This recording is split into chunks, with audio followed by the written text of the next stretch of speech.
ஒரு famous saying இருக்குது, the world respects only power அப்படின்ட்டு. யாருக்கிட்ட பவர் இருக்கோ அவங்களுக்கு தான் உலகத்தில் மரியாதை. ஸோ அந்த பவர் அப்படின்றது எந்த நாடு தன்னுடைய ஆராய்ச்சியில் புது கண்டுபிடிப்பில் மிகப்பெரிய லெவலில் இன்வெஸ்ட்மெண்ட் பண்ணி அந்த புது டெக்னாலஜியில் அவங்களுடைய வல்லமை இருக்கோ அவங்க தான் இன்றைக்கி உலகத்தை ஆண்டுட்ருக்காங்க. அப்படிப்பட்ட ஒரு டெக்னாலஜி தான் ஏஐ அப்படின்னு சொல்லக்கூடிய செயற்கை நுண்ணறிவு. இன்றைக்கி பிஸ்னஸ் செய்யக்கூடியவங்க ஏஐயை பயன்படுத்தி பிஸ்னஸ் செஞ்சிட்ருக்காங்க. அதே மாதிரி வேலை செய்யக்கூடியவங்களும் தங்களுடைய அன்றாட வேலைகளில் ஏஐ பயன்படுத்திட்டு இருக்காங்க. இப்படிப்பட்ட ஏஐயில் நீங்களும் சேரலாம், நீங்களும் கற்றுக்கலாம். It's never too late. இதை நம்மளுடைய நாலேஜ் பார்ட்னர் இருக்கக்கூடிய அவுட்ஸ்கில்ஸ் நிறுவனம் வர சனிக்கிழமை ஞாயிற்றுக்கிழமை காலையில் 10 மணிலேருந்து சாயங்காலம் 7 மணி வரைக்கும் ஒரு 2 டே ஒர்க் ஷாப்பை கம்ப்ளீட்டாக நடத்துகிறாங்க. இது ஜென்ரலாக பார்த்தீங்கன்னா மார்க்கெட்டில் ஒரு 10,000 ரூபா ஜென்ரலாக எல்லா நிறுவனங்களும் சார்ஜ் பண்ணுவாங்க. ஆனால் இவங்க நமக்காக இதை ஃப்ரீயாக கொடுக்குறாங்க. 2 டேஸ் நம்மளோட வீக்கெண்டில் இந்த ஒர்க் ஷாப் அப்படின்றது நடக்க போகுது. இந்த இடத்துல ஏஐ டூல் கிட்ஸ் என்னென்ன இருக்குது, அதை எப்படி நம்ம பயன்படுத்தணும், ப்ராம்ப்ட் இன்ஜினியரிங், ஏஐட்ட நம்ம எப்படி இன்ட்ராக்ட் பண்ணணும், எப்படி கேள்விகளை கேட்கணும், ஏஐயோடைய டூல்ஸை பயன்படுத்தி நம்மளுடைய ரெப்புடேட்டிவ் டாஸ்க்கை எப்படி நம்ம வந்து சுலபமாக பண்ணலாம், வீடியோஸு, ப்ரெசன்டேஷன்ஸு, ஃபோட்டோஸு அதை எப்படி நம்ம ஏஐ மூலிமா நல்லா பக்காவாக ஜென்ரேட் பண்ணலாம், நம்மளுடைய ஏஐ பயன்படுத்தி ஆட்டோமேட்டட் ஏஐ ஏஜென்ட்ஸ். நீங்கள் ஒரு நிறுவனம் நடத்துகிறீங்க, நீங்கள் இல்லாத நேரத்தில் உங்கள் கஸ்டமருக்கு யார் பதில் சொல்லுவா, ஸோ அந்த இடத்துல ஒரு ஏஐ பாட்டை உருவாக்கணுமோ அதை எப்படி பண்ணுறது போன்ற ஒரு காம்ப்ரிஹென்சிவான கோர்ஸை பண்ணியிருக்காங்க. 40 நாடுகள்லேருந்து கிட்டத்தட்ட 1 கோடி பயனாளிகள் இதில் வந்து பயன்பெற்றிருக்காங்க. அந்த ஒரு டெக்னாலஜி, ஏஐ டெக்னாலஜி நாமளும் கற்றுக்கணும் அப்படின்ற போது நம்மளோட டிஸ்கிரிப்ஷனில் இருக்கக்கூடிய லிங்கை கிளிக் பண்ணி இந்த ஃப்ரீ ஏஐ கோர்ஸுக்கு ரெஜிஸ்டர் பண்ணுங்கள். ஒரு வாட்ஸ்அப் குரூப்பில் ஆட் பண்ணுவாங்க. இந்த வீக்கெண்ட் அந்த கோர்ஸ் அட்டன் பண்ணி உங்களுடைய ஏஐ ஸ்கில்ஸை நீங்கள் வளர்த்துக்குங்க.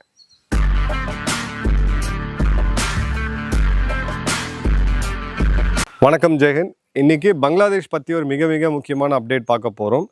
தாரிக் ரஹ்மான் பிரதமராக பதவியேற்ற பிறகு சில முக்கியமான ட்ரெண்டிங் விஷயம் அங்கே போயிட்டுருக்கு. இது ஜஸ்ட் ஒரு சோஷியல் மீடியா ட்ரெண்டாக நம்ம எடுத்துக்க முடியாது.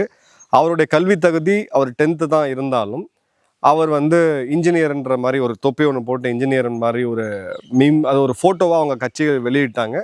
உடனடியாக இவர் வந்து இன்ஜினியர், அதாவது இந்த தேர்தலை தனக்கு சாதகமாக இன்ஜினியர் பண்ணார் அப்படின்னு சொல்லி மீம்ஸ் எல்லாம் வந்து பயங்கரமாக போயிட்டுருக்கு. அந்த புரட்சிக்கு, அதாவது இந்த சோகால்டு ரெஜிம் சேஞ்சுக்கு உண்டான, ஆட்சி மாற்றத்துக்கு உண்டான அந்த முதல் அடித்தளம் அப்படின்றது ஒரு அரசியல் தலைவரை ஒரு மீம் மெட்டீரியல் ஆக்கி அதை வந்து பாப்புலராக மக்களிடையே கொண்டு போய் அதன் பிறகு அந்த மீடியா நரேட்டிவை கடுமையான ஒரு எதிர்ப்பாக உருவாக்கி அந்த எதிர்ப்பை அதே சோஷியல் மீடியாவை பயன்படுத்தி களத்தில் மக்களை வந்து குவிச்சு அதன் பிறகு ஆட்சி மாற்றத்தை கொண்டு வருது. நேபாளில் பார்த்தோம், பங்களாதேஷில் பார்த்தோம், இலங்கையில் பார்த்தோம், பல நாடுகளில் சமீபத்தில் இந்த 2 வருடம் நடந்து முடிஞ்சதை பார்த்தோம். அதே மாதிரியான நிகழ்வு இப்போ மீண்டும் நடந்திருக்கு. பட் நம்ம இன்னைக்கு பார்க்கக்கூடிய ஒரு சப்ஜெக்ட் என்ன அப்படின்னு பார்த்தீங்கன்னா, உலகத்திலேயே மிகவும் தனிமைப்படுத்தப்பட்ட ஒரு நாடு அப்படின்னு பார்த்தீங்கன்னா வடகொரியா. அதோடைய பாஸ்போர்ட்டுக்கு கிட்டத்தட்ட உலகத்தில் இருக்கக்கூடிய 90% நாடுகள் அந்த பாஸ்போர்ட்டை ரெகக்னைஸே பண்ணுறது கிடையாது. வீசா கொடுக்கறதெல்லாம் அடுத்தது. வடகொரியாவுக்கு யாராவது நம்ம ஆளுங்க ட்ராவல் பண்ணிருக்கீங்கன்னு பார்த்தீங்கன்னா மொத்த இந்தியாவிலே சொற்ப நபர்கள், சில நிருபர்கள் இவங்க தான் போயிருப்பாங்க. அந்த அளவுக்கு தனிமைப்படுத்தப்பட்ட ஒரு நாடு. ரஷ்யாவோட மிக நெருக்கமாக இருக்கக்கூடிய நாடு. அதே மாதிரி சைனாவோடைய ஒரு வெசல் ஸ்டேட்டாகவும் அது இருக்குது அப்படின்றத பார்க்குறோம். இப்போது ஆட்சிக்கு வந்த 2வது நாள் பங்களாதேஷோடைய புது அரசாங்கம் ஒரு சர்ப்ரைசிங்கான ஒரு உத்தரவை போடுறாங்க. அது என்னன்னா, வடகொரியாவுடைய மக்களுக்கு, வடகொரியாவுடைய பாஸ்போர்ட் ஹோல்டர்ஸ்க்கு வீசா ஆன் அரைவலை அறிவிக்கிறாங்க பங்களாதேஷுக்கு வடகொரியாவோட எந்த நேரடி தொடர்பும் கிடையாது. வடகொரியா ஒரு ஐசோலேட்டட் பவர். உலகத்தில் அணு ஆயுதம் மற்றும் ட்ரக் டிராஃபிக்கிங்கில், ஆயுதமில், பண இடங்களில் உலகத்தில் கெட்ட பேரை சம்பாதிச்சிருக்க நாடு. FATFோட கிரே லிஸ்ட், பிளாக் லிஸ்ட்டில் இருக்கக்கூடிய நாடு. இப்போது நீங்கள் ஆட்சிக்கு வந்த பிறகு பல நடவடிக்கைகள் நீங்கள் எடுக்கலாம், பல சீர்திருத்தங்களை நீங்கள் கொண்டு வரணும். இது எல்லாத்தையும் ஒதுக்கி வச்சுட்டு சடனாக வடகொரியாவுடைய பாஸ்போர்ட் ஹோல்டர்ஸ்க்கு, வடகொரியா மக்களுக்கு வீசா அரைவலை பங்களாதேஷ் ஏன் அறிவிக்கணும் அப்படின்றது தான் இங்கே இருக்கக்கூடிய $1 பில்லியன் கேள்வி. வடகொரியா அப்படின்னாலே அதோட அலைன்டு நேஷன் என்னன்னு பார்க்கணும். ஒன்று சைனா, ஒன்று ரஷ்யா. ஸோ இந்த யூனிஸ் ரெஜிம் இந்த 1.5 வருடம் 2024 ஆகஸ்ட்லேருந்து 26 பிப்ரவரி வரைக்கும் அந்த யூனிஸோடைய ஸ்டாம்ப் பார்த்தீங்கன்னா ஒரு ஸ்ட்ராங்காக பங்களாதேஷ், அமெரிக்கா மற்றும் பாகிஸ்தானோட அலைனானதை நம்ம பார்த்தோம். இப்போது அதை வந்து ஒரே அடியாக டில்ட் பண்ணி ஓவர் நைட்டில் சைனா சார்ந்த நாடுகளுடைய அலைன் ஆகக்கூடியதை அந்த கிளியர் கட்டான ஜியோ பொலிட்டிக்கல் மெசேஜிங்க அவங்க கொடுக்குறாங்க. ஸோ ஒரு ஸ்ட்ராட்டஜிக்காக இந்த உறவு பங்களாதேஷ்ன்றது அமெரிக்காவை சார்ந்து ரொம்ப தூரம் போயிருச்சு, அதை டில்ட் பண்ணி உடனடியாக கொண்டு வரணும் அப்படின்ற அந்த அப்ஜெக்டிவ் தெளிவாக தெரியுது. ரெண்டாவது பார்த்தீங்க அப்படின்னா, ஒரு சைனாவுடைய இதுக்கு பின்னாடி சைனா இருக்குதா அப்படின்ற ஸ்ட்ராங் கேள்வி எழும்போது, ஆமாம் நாங்கள் பண்ணுறோம் அப்படின்றது ஒரு எக்கனாமிக் லீவரேஜை சைனாட்ட இருந்து இவங்க கேட்டு பெறுவாங்க அப்படின்றது தெரியுது. அதே மாதிரி இந்த வெஸ்டர்ன் ப்ரெஷர் அப்படின்றத இவங்க ஓரளவுக்கு தவிர்க்கிறாங்க. ஏன்னா இந்தியா ஒரு மிகப்பெரிய அரணா இருக்குது இவங்களுக்கு. இவங்க எந்த சைடு டில்ட் ஆனாலும் இவங்கள அதுலேருந்து வெளியில் கொண்டு வர வேண்டிய கடமை இந்தியாவுக்கு இருக்குது. ஏன்னா இந்தியா ஒரு நெய்பரிங் அண்டை நாடு. ஸோ அதையும் இவங்க சாதகமாக பயன்படுத்திக்கிறாங்க அப்படின்றத பார்க்குறோம். ஃபஸ்ட்டு தங்களுடைய ஸ்ட்ராட்டஜிக் அட்டானமி, நாங்கள் அமெரிக்காவுக்கு அடிமையாக இருக்க மாட்டோம் அப்படின்றத தாரிக் ரஹ்மான் ஓரளவுக்கு இண்டிகேட் பண்ணுறாரு. ஏன்னா இந்த நாட்டோடைய வீசா அரைவல்ன்றது ஒரு பக்கம் இருந்தாலும் வடகொரியாவோட எந்த நாடாவது தொடர்பு வச்சுக்கிச்சு, நாளைக்கு இவங்க ட்ரேட் ஆரம்பிக்கிறாங்க அப்படின்னா அமெரிக்கா ஒரே ஒரு ஆர்டரில் இவங்களுடைய ரெடிமேட் கார்மெண்ட்ஸ் ஆர்என்ஜி செக்டருக்கு ஒரு 5% எக்ஸ்ட்ரா வரி விதிச்சாங்கன்னா பங்களாதேஷுடைய பொருளாதாரம் அப்படின்றது படுத்துரும். அதே மாதிரி பார்த்தீங்க அப்படின்னா அமெரிக்காவுடைய அந்த டெமோக்ராட்டிக் வேல்யூஸ் இவங்க சொல்லக்கூடியது இங்கே ஜனநாயகம் சரியில்லை அப்படின்லாம் அவங்க கொண்டு வந்தாங்கன்னா அது ஒரு பெரிய பிரச்சனையை புது அரசாங்கத்துக்கு கொடுத்துரும். இந்தியாவை பொறுத்த வரைக்கும் இந்த செக்யூரிட்டி அலைன்மெண்ட்டுக்குள்ளே பங்களாதேஷ் போகிறது இந்தியா விரும்பாது. சைனாவை பொறுத்த வரைக்கும் கோடிக்கணக்கான இன்வெஸ்ட்மெண்ட்ஸ் அவங்களோட பிஆர்ஐ ப்ராஜெக்டில் இருக்குது. ஸோ இது மூணுமே அவங்க பேலன்ஸ் அவுட் பண்ணுறாங்க அப்படின்றத பார்க்குறோம். நாங்கள் எங்கள் முடிவுகளை சுயமாக தான் எடுப்போம். We are not in anybody's camp அப்படின்றத இந்த புது அரசாங்கம் டே 1லேருந்து செட் பண்ணுறாங்க அப்படின்றது தெரியுது. இது இப்போ பார்த்தீங்க அப்படின்னா நேபாளாக இருக்கட்டும், ஒரு வகையாக நேபாள் பார்த்தீங்கன்னா சைனாவை ஒரு ஸ்ட்ராட்டஜிக்கலாக ஹேண்டில் பண்ணுறாங்க. இலங்கை பார்த்தீங்கன்னா சத்தமே இல்லாமல் ஈரானோடு டீல் பண்ணிகிட்டு இருக்காங்க. ஸோ இந்த குட்டி நாடுகளும் எக்கனாமிக்கலாக வீக்காக இருக்கக்கூடிய நாடுகளும் தங்களுக்கு கிடைக்கக்கூடிய அந்த வாய்ப்பை பயன்படுத்தி தங்களுடைய பவர் அசர்ட் பண்ணுறாங்க அப்படின்றத பார்க்குறோம். அதே மாதிரி பார்த்தீங்க அப்படின்னா நார்த் கொரியாவுடைய மிக முக்கியமான, அதாவது நார்த் கொரியா அப்படின்றது ஒரு ஃபாரின் ப்ராஜெக்ட்ஸுக்கு லேபர் எக்ஸ்போர்ட் பண்ணக்கூடிய நாடாக இருக்குது. இப்போ டிபிஆர்கேவுடைய இவங்களுடைய ஒர்க்கர்ஸ் பார்த்தீங்க அப்படின்னா இப்போ மிடில் ஈஸ்டில் இருக்கிறாங்க, ஆப்பிரிக்காவில் இருக்காங்க, சவுத் ஈஸ்ட் ஏஷியாவில் இருக்காங்க, ரஷ்யாவுக்காக போய் போர் புரிஞ்சுக்கிட்டு இருக்காங்கன்றதை பார்க்குறோம். கன்ஸ்ட்ரக்ஷன், மைனிங், இன்ஃப்ராவில் மிகப்பெரிய லெவலில் இருக்காங்க. பங்களாதேஷ் பார்த்தீங்க அப்படின்னா இப்போ போர்ட் நிறையா பில்ட் பண்ணிக்கிட்டு இருக்காங்க, பவர் ப்ராஜெக்ட்ஸ் இருக்குது, மேனுஃபேக்சரிங் ஜோன்ஸ் உருவாக்கிட்டு இருக்காங்க. ஸோ வரக்கூடிய காலங்களில் வடகொரியாவுடைய லேபர்ஸ் பெரிய அளவுக்கு இவங்க பங்களாதேஷ் அன்ஸ்கில்டு லேபர்ஸ் கிடையாது, ஹைலி ஸ்கில்டு லேபர்ஸ், இந்த கன்ஸ்ட்ரக்ஷன் மைனிங்கில் இருக்கக்கூடிய ஸ்பெஷலைஸ்ட் லேபர்ஸ் இங்கே வருவாங்க அப்படின்றத எதிர்பார்க்கலாம்.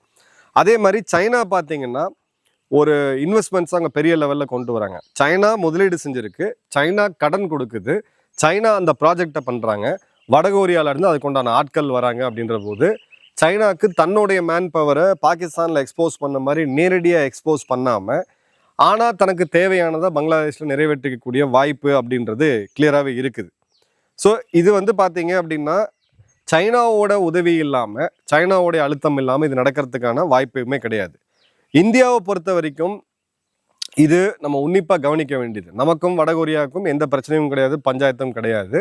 வடகொரியாவிலேருந்து இங்கே மக்கள் டூரிசம்காக பங்களாதேஷுக்கு யாரும் வரப்போகிறது கிடையாது. அப்படியே டூரிசம் வந்தாலும் பல நாடுகள் இருக்குது, பங்களாதேஷுக்கு யாரும் வரப்போகிறது கிடையாது. ஆனால் வடகொரியாவுடைய smuggling network, arms smuggling network, drug trafficking, இது இந்தியாவுக்கு மிக மிக மிக பெரிய தலைவலியை கொடுக்கக்கூடியது. சைபர் கிரைமு, அப்புறம் பார்த்தீங்கன்னா ஆயுதங்களை கள்ள சந்தையில் உள்ளே கொண்டு வருது. நம்ம நடந்துடக்கூடாது. 4096.7 கிலோமீட்டர் பார்டர் இருக்குது பங்களாதேஷோட. அதில் இன்னமும் 1000 கிலோமீட்டர் பார்டர் அப்படின்றது ஓப்பனாக இருக்குது. நாளைக்கு பங்களாதேஷ் ஒரு ஆயுத சந்தையாக ஒரு காலத்தில் நேபாள் எப்படி இருந்துச்சோ அந்த மாதிரி மாறிச்சுன்னா இந்தியாவுக்கு இது ஒரு மிகப்பெரிய தலைவலி கொடுத்துரும். அதே மாதிரி பார்த்தீங்கன்னா நமக்கு நார்த் ஈஸ்ட் அப்படின்றது மிக சென்சிட்டிவான ஒரு ஜோன். நார்த் ஈஸ்டில் இப்போ இந்த வடகொரியர்கள் மிக்ஸ் ஆனாங்க அப்படின்ற போது அவங்கள கண்டுபிடிக்கிறதுமே ஓரளவுக்கு சிரமமான ஒரு காரியமாக போயிடும். நம்மளுக்கு வடகொரியாவுடைய ட்ரக் மற்றும் ஆயுத நெட்வொர்க், ஆர்ம்ஸ் நெட்வொர்க்கு, அவங்களுடைய ஃபினான்ஷியல் நெட்வொர்க்கு, சைனாவுடைய இன்டெலிஜென்ஸ் நெட்வொர்க்கு மற்றும் ஒரு புது மேரிடைம் ரூட்டை கடத்தலுக்காக ஒரு இதை உருவாக்குறது இந்தியாவுக்கு ஒரு பிரச்சனையை உன்னிப்பாக கவனிக்கும். அமெரிக்காவை பொறுத்த வரைக்கும் பார்த்தீங்கன்னா யூஎன் சாங்ஷன்ஸோட இது கம்பைல் ஆகுதா அப்படின்னு அவங்க பண்ண முடியாது. ஏன்னா விசான அரைவில் அவங்க கொடுக்குறாங்க. பட் பங்களாதேஷோடைய ரெடிமேட் கார்மெண்ட் எக்ஸ்போர்ட்டில் அவங்க கை வச்சு பங்களாதேஷை கையை முறுக்கிறதுக்கான வேலையை பார்ப்பாங்க. இல்லை மீண்டும் ஒரு முறை ஆட்சி மாற்றம் அளவுக்கு அதிகமாக போச்சுன்னா மீண்டும் ஒரு முறை ஆட்சி மாற்றத்தை நோக்கி போகிறதுக்கான ஒரு வாய்ப்பு இருக்குது. சைனா ஆங்கிள் இதுதான் ரொம்ப ரொம்ப முக்கியமானது. ஏன்னா இந்த இடத்துல மியான்மார் ஒரு டீஸ்டெபிளைஸ்டாக இருந்தாலும் மியான்மாரில் இப்போ இருக்கக்கூடிய ஜுண்டா அரசாங்கம் சைனாவுடைய கண்ட்ரோலில் இருக்குது. தாய்லாந்து, கம்போடியாவில், குறிப்பாக கம்போடியாவில் மிகப்பெரிய லெவலில் சைனாவோட இன்ஃப்ளூயன்ஸ் இருக்கிறத பார்க்குறோம். ஸோ இப்போ வடகொரியாவும் சேர்த்தோம் அப்படின்னா ஒரு புது ஆர்க்கை கிரியேட் பண்ணி வடகொரியா அந்த பகுதியிலிருந்து இந்த பகுதி வரைக்கும் பார்த்தீங்கன்னா ஒரு கடல் டு கடல் ஒரு ஆர்க்கை கிரியேட் பண்ணுறது, இலங்கைக்கு வந்து ஒரு இன்னும் அதிகமான கடனை கொடுத்து அவங்க வந்து அடிமைப்படுத்துறது, பங்களாதேஷ் இன்னும் அடிமைப்படுத்துறதுன்ற போது கிளியர் கட்டாக ஒரு ஒரு அவங்களுக்குன்னு உண்டான ஒரு ஜோனை சைனா கிரியேட் பண்ணக்கூடியதை நம்ம தெளிவாக பார்க்குறோம். ஸோ அதே மாதிரி பார்த்தீங்கன்னா அமெரிக்காவோடைய இந்த டிப்ளமேட்டிக் ப்ரெஷருக்கு நாங்கள் அடங்க மாட்டோம் அப்படின்ற செய்தியை இவங்க முன் வச்சுட்டு தான் அதன் பிறகு போகிறாங்க. அது தெளிவாகவே 3 சிக்னல்ஸில் நம்ம பார்க்க முடியுது. பதவி ஏற்கிறதுக்கான விழாக்கு அமெரிக்காவுக்கு அழைப்பில்லை, ஃபர்ஸ்ட் சிக்னல். அமெரிக்காவுக்கு நேர் எதிராக இருக்கக்கூடிய வடகொரியா போன்ற நாடுகளுக்கு விசான் அரைவில் அரசாங்கம் வந்த பிறகே அறிவித்தது செகண்டு. அமெரிக்கா வரையறுத்து இந்த யூனிஸ் வரையறுத்து கொடுத்த இந்த கான்ஸ்டியூஷனல் ஃப்ரேம் ஒர்க், புது அரசியல் சாசன சட்டத்திருத்தத்தை வந்த உடனே எடுத்து குப்பையில் போட்டதை நாங்கள் பண்ண மாட்டோம் அப்படின்னு சொன்னது. அதன் பிறகு நாங்கள் எங்களோட பாலிசிஸை சுயமாக தான் முடிவெடுப்போம் அப்படின்ற ஒரு பாதையில் போனது. 5வது அங்கே வந்து இருக்கக்கூடிய லேபர் லாஸு, அந்த பிஸ்னஸுக்கு உண்டான லைசன்ஸ் எல்லாமே ரொம்ப ரொம்ப அதிகமாக இருக்குது, இதெல்லாம் நாங்கள் மாற்றி கொண்டு வருவோம் அப்படின்ற போது ஒரு சைனா பேஸ்டாக ஒரு சைனாவை சார்ந்து இவங்க வந்து பேலன்ஸ் பண்ணணும் அப்படின்றத பார்க்குறாங்க. இந்த இடத்துல இந்தியாவை எங்கெங்கே தேவைப்படுதோ அந்த இடத்துல பயன்படுத்தணும் அப்படின்றதான் இவங்களுடைய ஒரு ஜியோ பொலிட்டிக்கல் மூவாக இருக்க முடியும். பட் ரியாலிட்டி என்னென்னா இந்தியா இல்லாமல் பங்களாதேஷால் சர்வைவ் ஆக முடியாது, பங்களாதேஷால் இயங்கவே முடியாது. தண்ணீராக இருக்கட்டும், பொருளாதாரமாக இருக்கட்டும், விவசாயமாக இருக்கட்டும், அது பிறகு பார்த்தீங்கன்னா எஜுகேஷனாக இருக்கட்டும், ட்ரேடாக இருக்கட்டும், டிரான்சிட் ரூட்டாக இருக்கட்டும், எல்லா இடத்துலையுமே இந்தியாவோட பின்னி பிணைஞ்சிருக்கிறாங்க. பட் இது ஒரு ஸ்ட்ராங்கான ஒரு மூவ் அப்படின்னு தான் நம்ம பார்க்குறேன். ஏன்னா ஒரு இப்போதான் ஒரு ஆட்சி மாற்றம், அதுவும் அமெரிக்காவுடைய அழுத்தத்தில் நடந்த ஆட்சி மாற்றம் வந்து மீண்டு வரக்கூடிய நாடு, அமெரிக்காவே சேலஞ்ச் பண்ணக்கூடிய அளவுக்கு ஒரு டிப்ளமேட்டிக் பவுண்டரிஸாக அவங்க டெஸ்ட் பண்ணுறாங்க. அதே மாதிரி சைனாவோட அலைன் ஆகுறாங்க அப்படின்றத பார்க்கும்போது அமெரிக்காவுக்கு தெளிவாக எங்களுக்கும் ஆப்ஷன்ஸ் இருக்குது, இந்த சென்ட் மார்ட்டின் தீவுகளை அமெரிக்காவுக்கு கொடுக்க மாட்டோம் அப்படின்றதுல பிஎன்பியுமே ரொம்ப ஸ்ட்ராங்காக நிற்கிறத நம்ம பார்க்குறோம். ஏன்னா இது ஒரு வகையில் இந்தியாவுக்கு தேவைப்படுது. பட் இது எந்த அளவுக்கு ஒரு தாக்கத்தை ஏற்படுத்தும் அப்படின்றது தெரியல. ஏன்னா அமெரிக்காவோடைய ரேடாரில் கண்டிப்பாக இதெல்லாம் அவங்க பார்த்துக்கிட்டு தான் இருப்பாங்க. பட் இதற்கான நடவடிக்கைகள் அமெரிக்கா எடுக்குமா அப்படின்றத நம்ம வெயிட் பண்ணி தான் பார்க்கணும். என்ன நடக்குன்ற பார்ப்போம். நன்றி, வணக்கம், ஜெயஹிந்த்.